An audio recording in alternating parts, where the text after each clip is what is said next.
Það búið að myrða 14.000 börn á Gaza. Íslenski ráðamenn hafa ekkert gert til að stöðva blóðbaðið. Hvað vilt þú gera?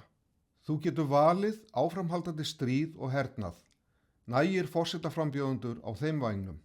Einn nýtti skattpeninga þjóðarinnar til vopnakaupa, annar tala fyrir hernaðaruppbygging á Íslandi, þriðji dýrkar Ameríku og mærir NATO.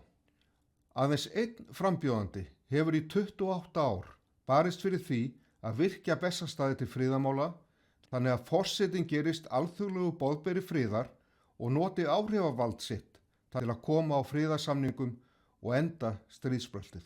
Nú þarf það að kjósa rétt, ekki henda þínu atkvæði á ófriðarbálið. Til að stuðla að friði á móður jörð getur þú beitt þessu vopni. Kjósum Ástþór Magnússon.